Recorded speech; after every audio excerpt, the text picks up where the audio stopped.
বিহারের ভোটে চোখ ত্রিনিদাদ ও টোবাগোয় কলাপাতায় ভোজ খেলেন মোদিজি। প্রধানমন্ত্রী কমলা প্রসাদ বিশ্বেশ্বরকে বিহার কি বেটি বলে ডেকেছিলেন মোদি।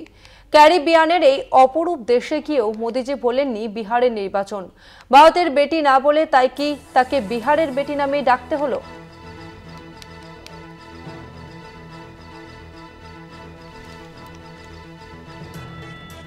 ত্রিনিদাদ ও টোবাগোয় কলাপাতার ভোজে খেলেন মোদি। আমরা আরো বিস্তারিত জানতে চাইবো। আমাদের সঙ্গে নিউজ রুম থেকে রয়েছে কলকাতা টিভির পলিটিক্যাল এডিটর আশিস চট্টোপাধ্যায়। আশিস দা, তাহলে কি বিহারের ভোটেও চোখ মোদিজির?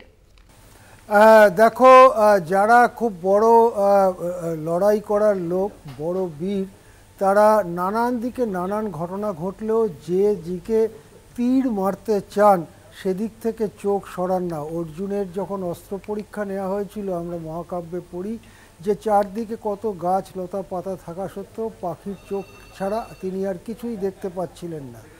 নরেন্দ্র মোদীজির অবস্থা হয়েছে সেই রকম। তিনি ত্রিনিদাদে যান, টোবাগোতে যান, তিনি ব্রাজিলে যান, আমেরিকায় যান, আপাতত তিনি বিহারের ভোট সেই পাখির চোখ ছাড়া কিছুই দেখছেন না। ত্রিনিদাদ অ্যান্ড টোবাগো হচ্ছে দক্ষিণ আমেরিকার কাছাকাছি ক্যারিবিয়ান প্রশান্ত মহাসাগরীয় একটি দ্বীপ রাষ্ট্র।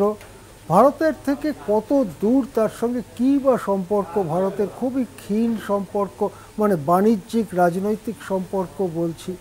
সেখানে গিয়েও প্রধানমন্ত্রীকে দেখেই তিনি বললেন বিহার কি বেটি, অর্থাৎ বিহারের কথা যে তিনি ত্রিনিদাদ এবং টোবাগোতে গিয়েও ভোলেননি, সেই কথাটি এক ঝটকায় সামনে এনে দিলেন নরেন্দ্র মোদী। এটা ছিল গতকাল শুক্রবারের ঘটনা।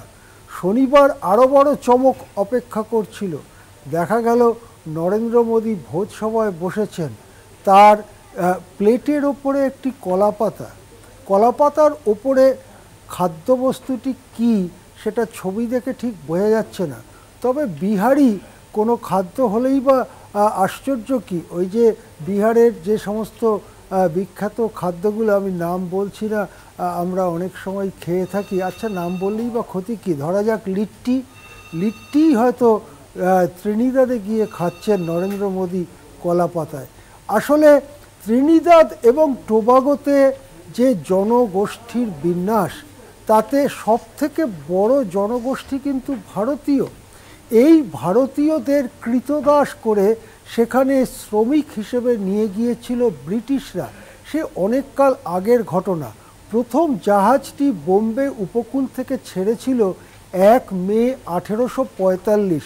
তাহলে হিসেব করে দেখুন কতদিন আগে। সেই সময় এই কমলা প্রসাদ বিশ্বেশ্বরদের 6 পুরুষ আগের ঠাকুরদা, তারা ত্রিনিদাদ এবং টোবাগোতে ব্রিটিশদের নিয়ে যাওয়া কৃতদাস হিসেবে খাটতে চান। তারপরে ত্রিনিদাদ টোবাগোর দুপারের সাগর দিয়ে বহু জল গড়িয়েছে, বহু আন্দোলন হয়েছে, সেই আন্দোলনকে দমানোর জন্য বহু গুলি চলেছে, বহু সহস্র মানুষ খুন হয়েছেন ঔপনিবেশিক শাসকদের হাতে। ধীরে ধীরে স্বাধীনতার দিকে গিয়েছে ত্রিনিদাদ এবং টোবাগো। এই দুটো দ্বীপ, ত্রিনিদাদটা অনেক বড় দ্বীপ আর টোবাগোটা অনেক ছোট দ্বীপ।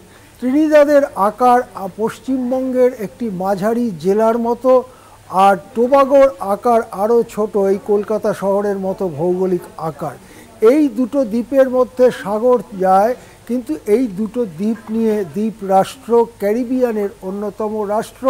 এখানে ভারতীয়রাই জনগোষ্ঠী হিসেবে সবথেকে বড়, প্রায় 36%। এর পরে আছে আফ্রিকা থেকে আনা যে কৃতদাস, তাদের জনগোষ্ঠী, সেটা প্রায় 30%।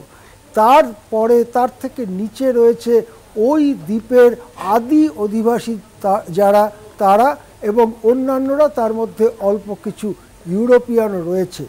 এই ত্রিনিদাদ এবং টোবাগোতে তীব্র স্বাধীনতা আন্দোলনের পরে 1962 সালে ত্রিনিদাদ অ্যান্ড টোবাগো স্বাধীন হয়।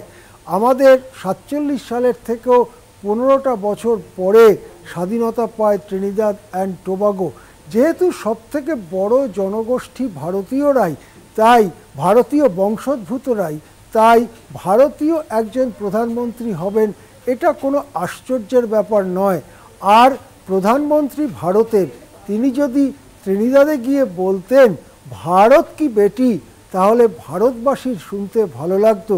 কিন্তু পাখির চোখ যেহেতু বিহার নির্বাচন, কমলা প্রসাদ বিশ্বেশ্বরকে প্রধানমন্ত্রী বললেন বিহার কি বেটি।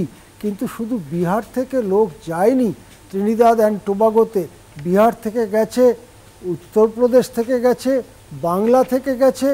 আর ওখানে বিদ্রোহ থামাবার জন্য ব্রিটিশদের যে যুদ্ধজাহাজটি প্রথম গিয়েছিল ভারত থেকে, সেই যুদ্ধজাহাজটির নাম ছিল HMS ক্যালকাটা। সুতরাং এখানে সারা ভারতের স্মৃতি, পুরনো স্মৃতি ওই ত্রিনিদাদ অ্যান্ড টোবাগোর মাটিতে আছে। বিহারের নির্বাচনকে সামনে রেখে বিহার কি বেটি বললেন, বিহারের কথা স্মরণ করিয়ে দিয়ে কলাপাতার পাতে খেলেন। যদি ভারত কি বেটি বলতেন, ভারতের গৌরব গাথা বলতেন, তাহলে সব ভারতবাসীরই শুনতে ভালো লাগতো। কিন্তু কি করা যাবে, নির্বাচন ছাড়া প্রধানমন্ত্রীর মাথাতে যে কিছুই নেই সেটাই স্পষ্ট হচ্ছে এইসব কথাবার্তায়। ধন্যবাদ আশিস দা। বিদেশ সফরে গিয়েও বিহারের ভোটে চোখ মোদিজির, এই প্রশ্ন উঠছে। তার কারণ ত্রিনিদাদ ও টোবাগোয় কলা পাতায় ভোজ খেলেন মোদিজি। প্রধানমন্ত্রী কমলা প্রসাদ বিশ্বেশ্বরকে বিহার কি বেটি বলে ডেকেছিলেন মোদি। ক্যারিবিয়ানের এই অপরূপ দেশে গিয়েও মোদিজি বলেননি বিহারের নির্বাচন।